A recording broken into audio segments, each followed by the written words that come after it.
where they need to go. This is one example of something that came up time and time again in the interviews. So the interviews with parents contain many mentions of bright and brightness, plus a number of close synonyms, including having something extra or being special.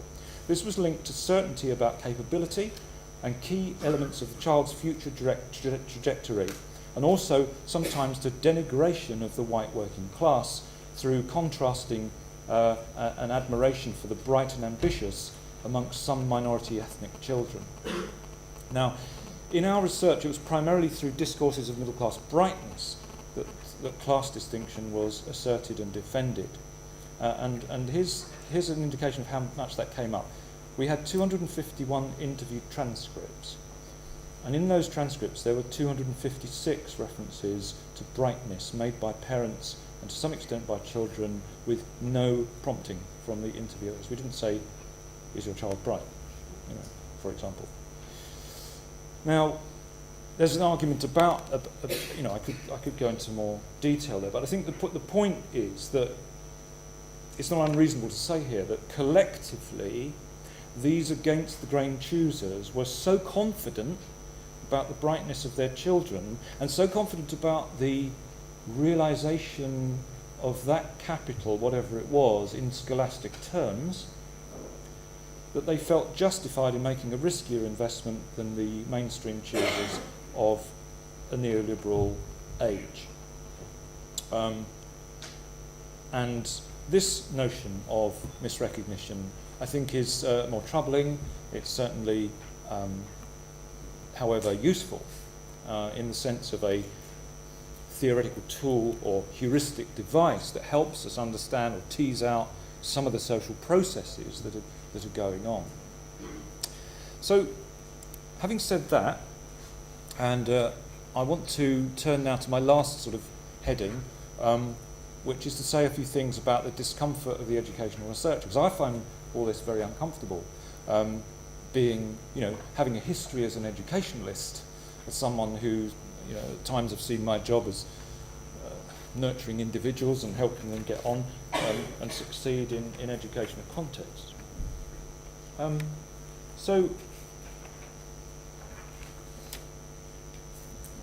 Okay.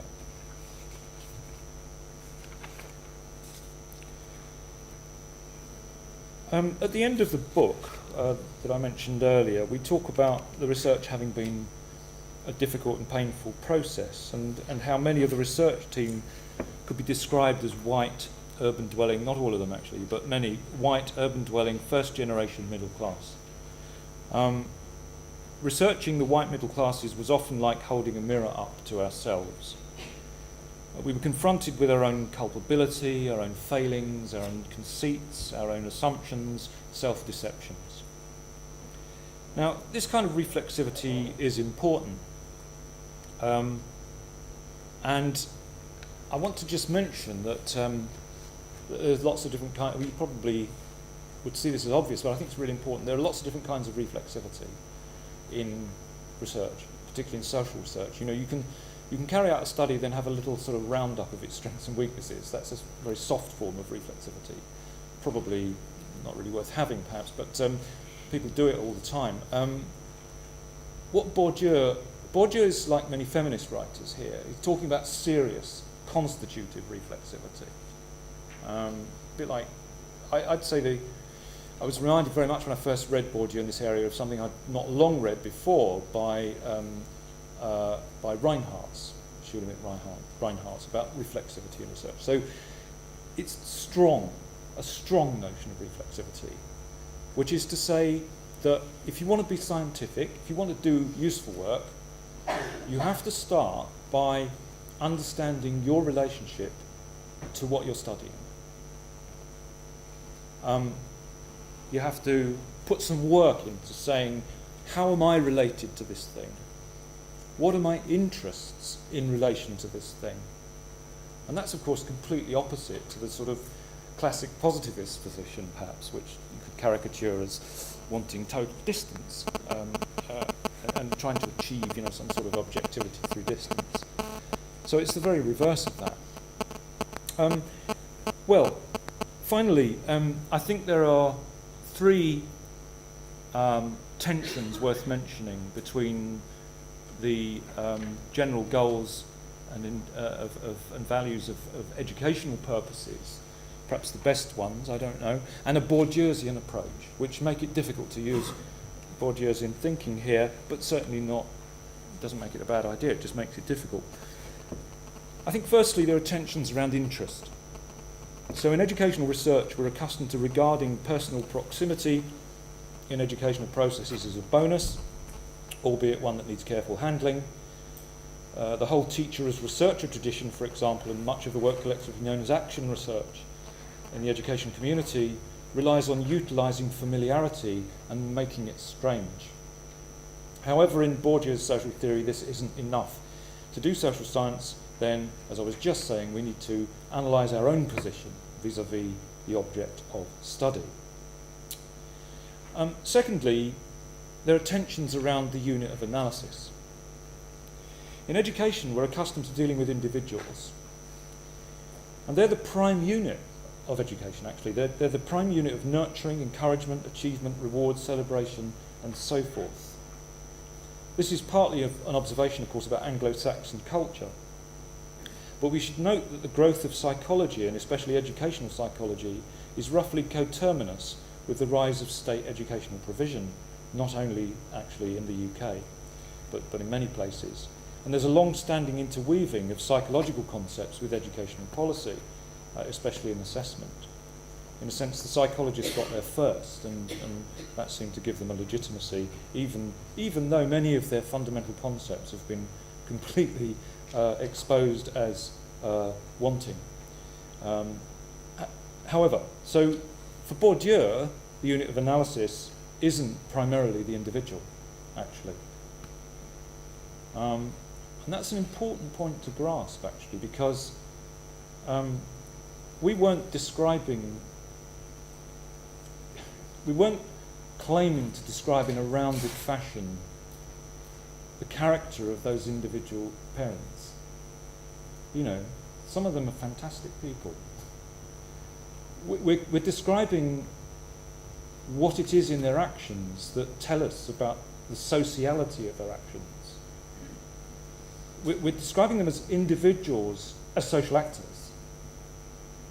And this shouldn't be a problem. I mean, in all other fields, you know, we get used to the idea that we can understand this room, you know, in so many ways, aesthetically, in terms of comfort, in terms of the pedagogy that hardwires into our relationship. We can understand it as structurally, in terms of the materials. I mean, there's so many ways you can cut that cake. Well, you know, I'd say in social science, we've got a problem here because in education we learn to be passionate about individuals, and the unit of analysis here is different. And some people find that sort of difficult to take because they think it's disrespectful. By the way, it also puts Bourdieu in opposition to things like grounded theory, at least the original tenets of grounded theory, where you produce an account, and your test of whether it's the best account is you take it back to the people and say, "What do you think of this?" And they say, "Oh yeah, I've never seen such a good account."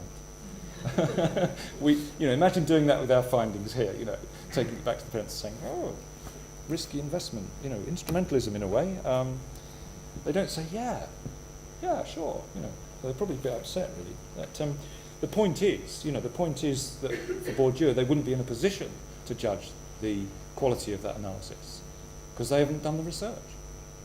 Okay, so finally, compass. There's an area of tension between these two things in regard to compass. And what I mean by that is in a sense what they encompass. There are tensions around compass in the analysis. Education, at least amongst educationalists, is built on visions of what could or should be for individuals as well as whole societies.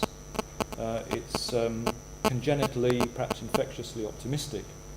Most visions of education are. On the other hand, Bourdieu's social theory is largely a sociology of domination, and it tends to pessimism, although I would argue it's not limited to pessimism, and that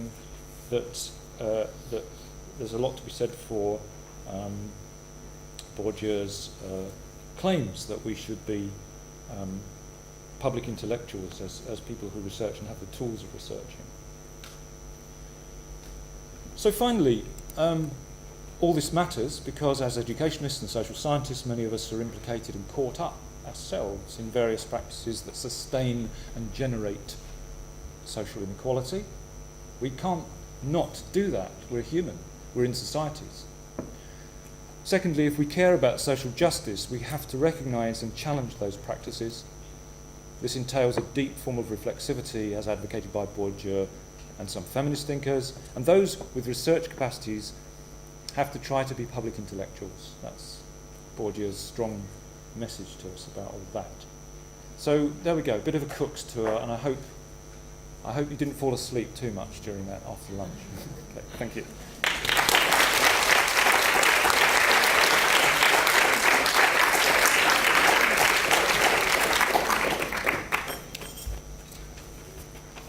Thank you very much for that, David. That was really fascinating. I did learn a lot. I'm also interested in the idea of half knowing. That sounds really intriguing. I'd like to half know some more about half knowing. Anyway, we've got time for a couple of questions for David before we break up. I can tell you about half knowing if you like. Go for it. Yeah. While people are thinking. Yeah. Bourdieu tries to suggest that a lot of the dichotomies we habitually operate with are professional conveniences. That is, they reflect the interests of certain groups. So, for example, the distinction between conscious and unconscious clearly would reflect the interests of Freudians, but might also reflect the interests of other things like the legal profession, where you have judgments about guilt, and one of the ways in which somebody is not accused of pure guilt is if they've got mitigating circumstances about their capacity to know.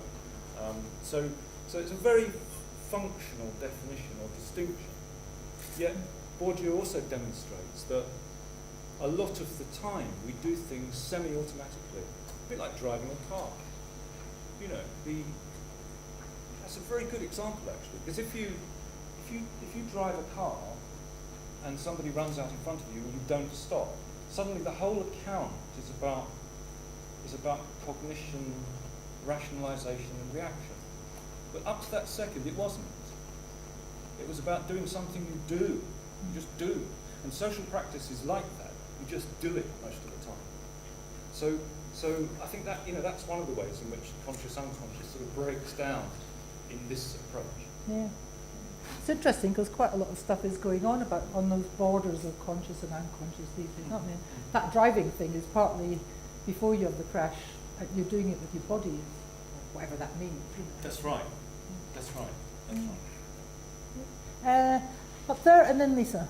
Yeah, could you elaborate on the suggestion that we shouldn't take our research conclusions back to participants?